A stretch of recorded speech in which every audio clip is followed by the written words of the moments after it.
Iniciamos esta transmisión en vivo y en directo nuevamente para Vientos Tucumanos Diario Digital. En la oportunidad nosotros vamos a conversar con el doctor Víctor Brito. Él nos va a comentar sobre algo que en estos últimos días resonó y mucho, y también en todos los portales a nivel nacional, en la televisión, algo constante, un tema constante para hablar entre los periodistas a nivel nacional, y estamos hablando del acuerdo con el FMI. Vamos a girar la cámara ahora para poder dialogar con el doctor Víctor Brito. Doctor, bienvenido antes que nada a esta transmisión en vivo y en directo para Vientos Tucumanos. Preguntarle, ¿qué significa el acuerdo con el FMI, el preacuerdo, esto que desde hace días se viene nombrando bastante? Sí, ¿cómo está? Un saludo a toda la audiencia de Vientos Tucumanos. Bueno, mira, en primer lugar hay que poner en contexto esto para que se pueda entender. Si en realidad no es, le llaman preacuerdo, pero es en realidad una conjunción de lineamientos. Esto se sabe por los Twitter de la segunda del Fondo Monetario Internacional, que tuiteó Twitter oficial del Fondo Monetario Internacional, donde se avisó a la ciudadanía sobre algunos lineamientos que ya tenían en cuenta para llevar adelante en nuestro país. Y esto es importante porque nosotros en el año 2000, Argentina es el único país que tiene un fallo contra el endeudamiento externo, ¿no? Porque se trata de un mecanismo que producen colapso económico y social y ha conducido a las peores catástrofes a muchos pueblos. Entonces, esto es sabido. Entonces, en el año 2000, en julio precisamente, salió el fallo en la causa Olmos sobre denunciante Alejandro Olmos. Esta causa tuvo 18 años de trámite, donde se constata a través de peritos internacionales, y recordemos, 18 años de trámite, y se establece que el endeudamiento externo en los periodos 76-82 no tuvo justificación jurídica, administrativa ni financiera. Fue una tremenda estafa. En la mayoría de los casos se trataba de préstamos de empresas privadas mediante el mecanismo de autopréstamos, es decir, las casas matrices enviaban dinero a sus sucursales y luego estos eran reenviados en una especie de círculo. Otros casos a través del mecanismo que se llamó seguro de cambio, que está implementándose ahora también. O sea, nuestra historia en eso es rica, y hemos vivido, quienes tienen más de 40 años, sabemos a qué nos conduce las políticas del Fondo Monetario Internacional. Entonces tenemos ese antecedente. Luego, en el gobierno de Alfonsín, se produce una auditoría de qué es lo que se debía.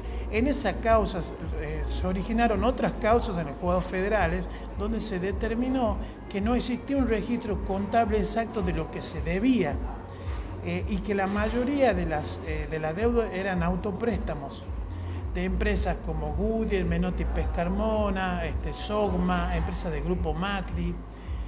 Luego, con el Menem, se va a revalidar todo nuevamente ese endeudamiento a través de otros sistemas.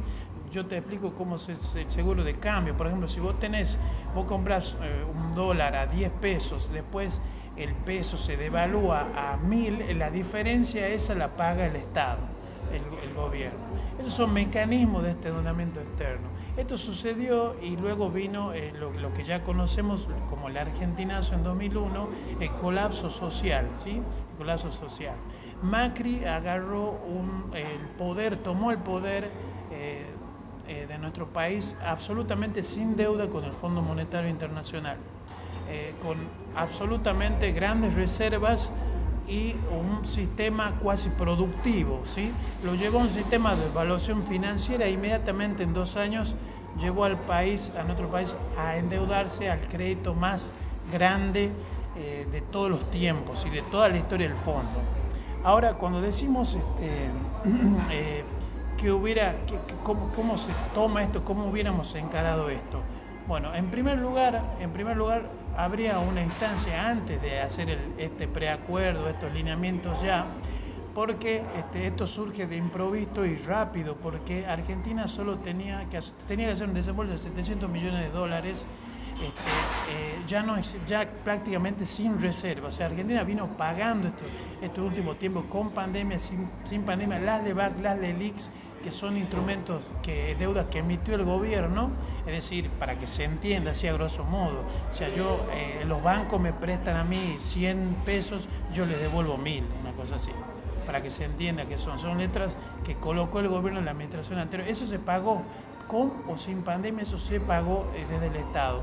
Entonces este preacuerdo que dicen que es de Macri tampoco es real, porque cuando el partido del presidente del Frente Renovador, el peronismo federal y también parte del Frente para la Victoria avalaron con la aprobación del presupuesto el endeudamiento magro de Macri, ese endeudamiento criminal. Entonces, ellos avalaron desde el Congreso esto, y está bien que se hagan responsables ahora también esta dirigencia, ¿no? Esto es importante. Ahora, ¿qué se debiera haber hecho? Bueno, muchos son los analistas que establecen esto. Nosotros vamos a presentar, hablando esto entre paréntesis, un recurso de inconstitucionalidad sobre si es que esto se llega a salir adelante, puesto que para nosotros es totalmente ilícito e inconstitucional, puesto que se debió hacer una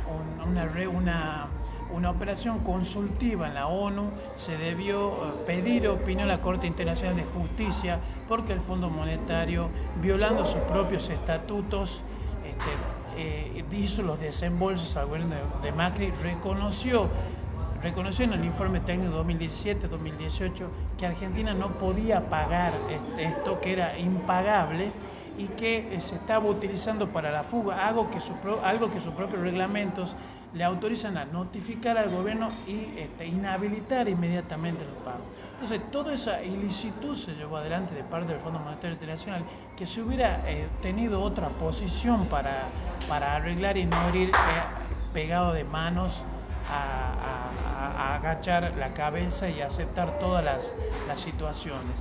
Cuando dicen que va a ser menos beneficioso, poco beneficioso, miren, la segunda del Fondo Monetario, ustedes lo pueden comprobar en Twitter, ha publicado algunas alineamientos que ya tendría el arreglo, que lo llaman la letra chica.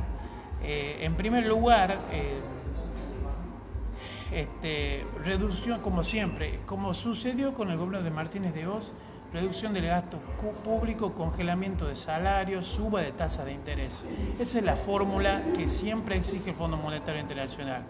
En primer lugar, las tasas de intereses altas no favorecen a los trabajadores ni a las pymes, sino a los grandes poseedores de riquezas, porque el maestro, el policía, la pyme necesita endeudarse para crecer, y a tasas altas no lo puede hacer. Entonces, a la larga termina en un colapso, porque solo beneficia a los poderosos, y también necesita esas tasas de intereses del país para poder cumplir con las cuotas de vencimiento del fondo. Al acumular dólares acumula tasas de interés. Entonces necesita un pico de tasa de interés que rondará el 44 o 55%.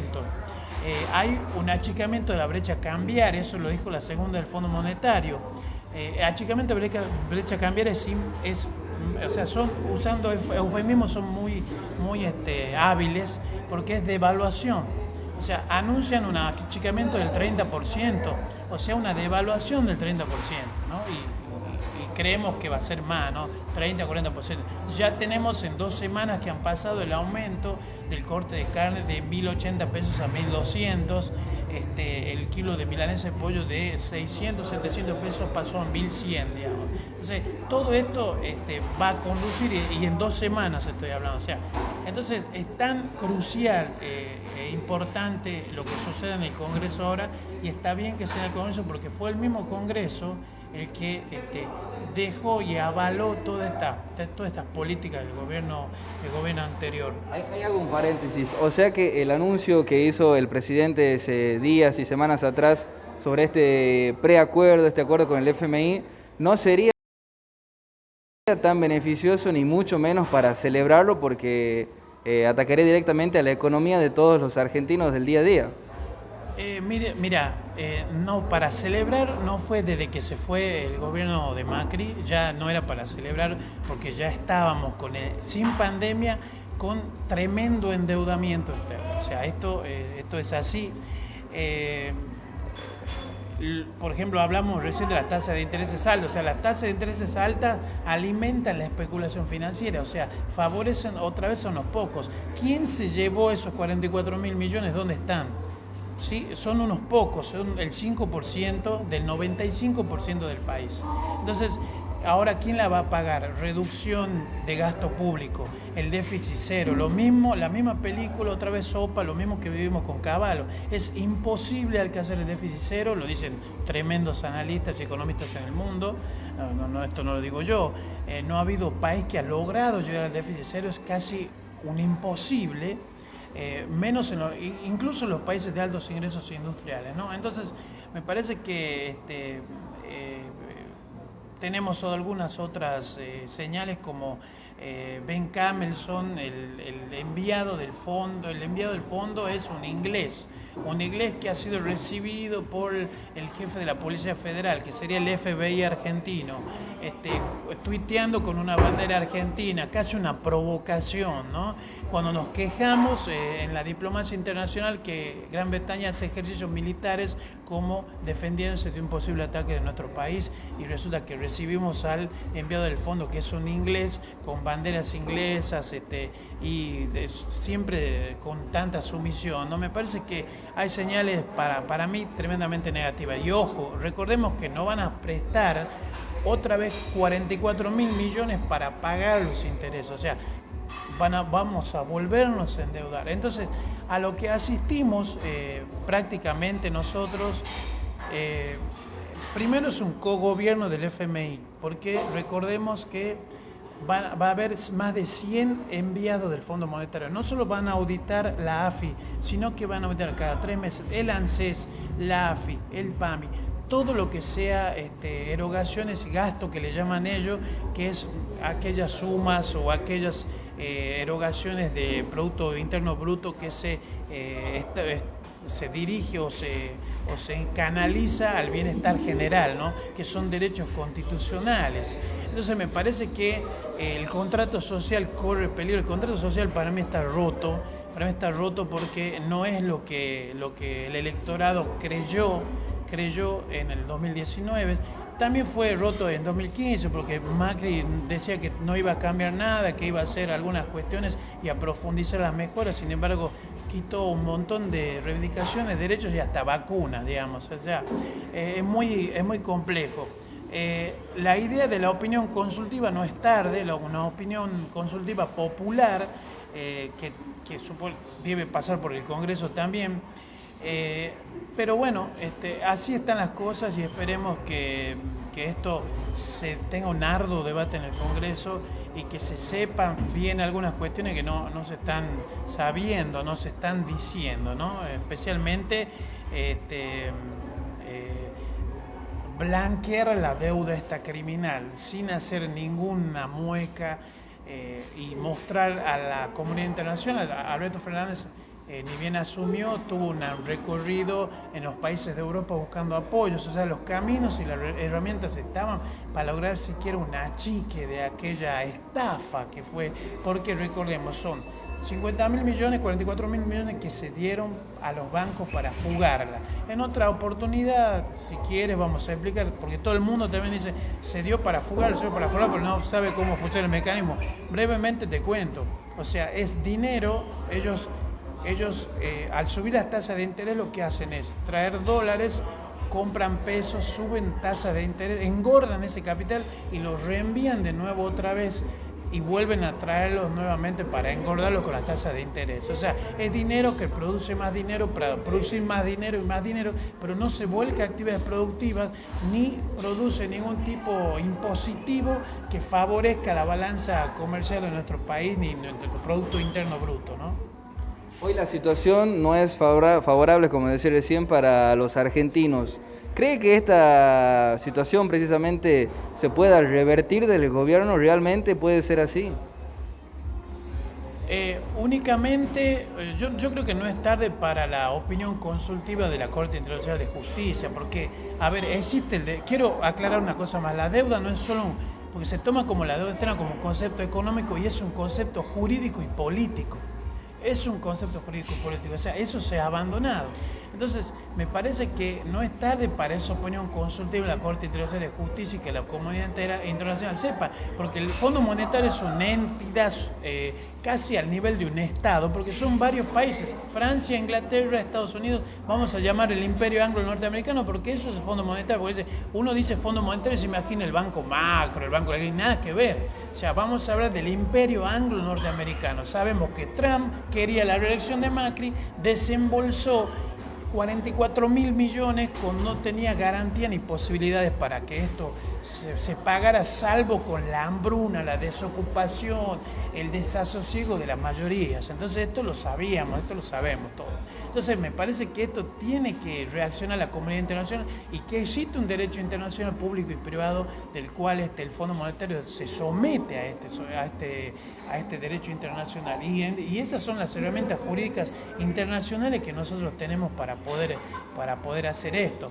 Alguna solución, inmediatamente subir retenciones, intentar hacer una reforma impositiva en cuanto del IVA, en cuanto a otras cuestiones podría ser, pero siempre esto no va a suceder, siempre van a ir por las mayorías, por el que menos tiene es el que la va a poner. Las espaldas siempre de Juan Pablo son las que van a terminar pagando y sufriendo las consecuencias, porque ya vamos a ver el crecimiento de la desocupación, el cierre y el quiebre de fábricas. Esto lo vamos a volver a ver, es cosa que lo vamos a volver a ver. Lamentablemente asistimos y vamos a asistir a una crisis de deuda. El fondo no va a perdonar ningún tipo de situación y ya lo dijeron, es lo de siempre, déficit cero, que sabemos el costo que tiene esto, congelamiento de salario y dicen congelamiento de salarios hasta que se den las condiciones y las condiciones esas no llegan nunca y los salarios quedan allí atascados y la inflación los come, digamos, y a ese camino vamos, que ya lo vivimos. Bueno, Víctor, gracias por la aclaración también y por este análisis, ¿no?, con el tema del acuerdo con el Fondo Monetario Internacional que se tomó en el gobierno de Macri y ahora se sigue realizando conversaciones y todos para llegar a un acuerdo que al menos en algún punto sea favorable para los argentinos. Seguramente, no hay salida. El acuerdo para terminar, mi estimado, no había salida más que un acuerdo, pero el tema era cómo llegamos parados a ese acuerdo. Porque a esa deuda, todo lo que quieras, que la tomó Macri, si bien sabemos es una deuda odiosa, ilícita, viola el artículo 75 de la Constitución Nacional, o sea, se hizo absolutamente contra ley, ¿sí? Entonces, pero la toma un Estado monetario, violando sus propias reglamentaciones, o sea, hacen lo que quieren, lo que se les da la gana y el derecho a ellos no los alcanza, el orden social justo a ellos no les llega. Entonces, ¿para quién es el derecho? Si el derecho no le sirve al pueblo, no le sirve a nadie. Víctor, gracias por esta entrevista y estaremos en contacto cuando haya más novedades sobre este acuerdo. Seguramente estaremos en contacto para comentarle a la comunidad nuestra presentación a través de la agrupación cultural Padre Mujica.